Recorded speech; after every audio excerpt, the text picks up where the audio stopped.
know what it's like to use Edpuzzle as a teacher, but what about the student perspective? The very first time your students access an Edpuzzle assignment in a classic class, they will need to join your class. Remember, students will be asked for your class code, so be sure to share it with them. If students already have an Edpuzzle account, they can simply sign in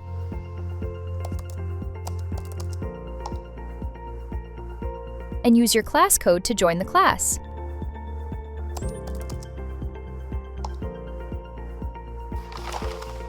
If your students are new to Edpuzzle, they will sign up as a student. They can sign in with one of our integrations or sign up with Edpuzzle. Then they can use the class code to join.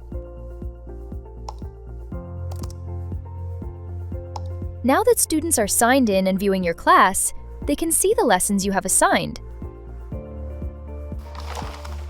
If you're using Edpuzzle with an LMS like Google Classroom, Canvas, or Schoology, students don't need to create an Edpuzzle account. They can simply click on the assignment in the LMS and get started right away.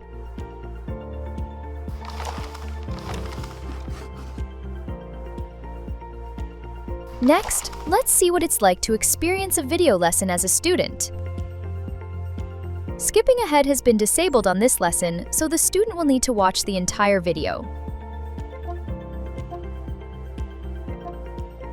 If the student needs to, they can pause the video or rewatch sections. The video automatically pauses at notes and questions.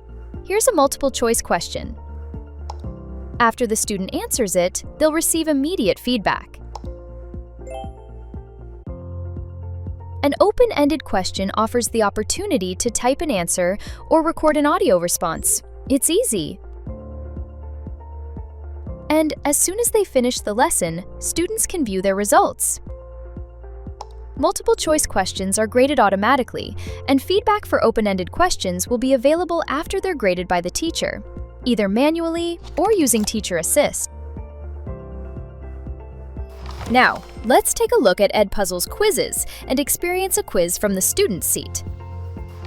Whether combined with a video lesson as a check for understanding or used at the beginning of class to activate prior knowledge and get students warmed up, Edpuzzle quizzes are an easy-to-use tool for assessing student learning. Here's what it looks like. When a student opens up a quiz, they'll see the questions on their screen. This student's teacher turned on the time limit feature when the assignment was created, so the student has a countdown. Teachers have the option to turn off the timer to prioritize accuracy over speed. For multiple choice questions, students choose their answer and click Submit. Instant feedback reinforces learning in real time. And if the leaderboard feature is turned on, they'll also see the points they've earned for getting the right answer quickly. This adds a fun gamification element and increases engagement. This feature can be toggled on and off when assigning the quiz. An open-ended question asks the student to respond by writing or recording their answer, if audio responses are enabled.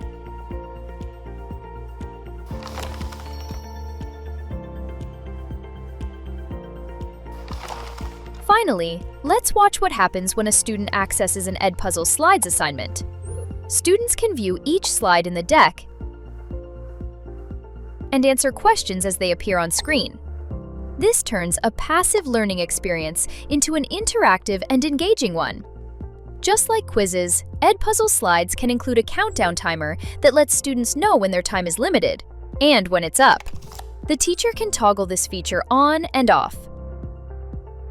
Questions can be open-ended or multiple choice, and there is a leaderboard feature here too.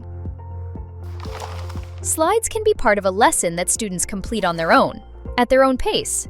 Or, just like Edpuzzle videos and quizzes, teachers can use slides in live mode to maintain student engagement and reinforce learning. Whether they are watching an exciting Edpuzzle video, engaging their brains with slides, or showing what they know with quizzes, when students are finished with any assignment, they just click Submit. And that's it! The completed assignment is ready to be viewed by the teacher. Now that you know what Edpuzzle looks like from a student's perspective, you're even more prepared to find and design your next Edpuzzle assignment.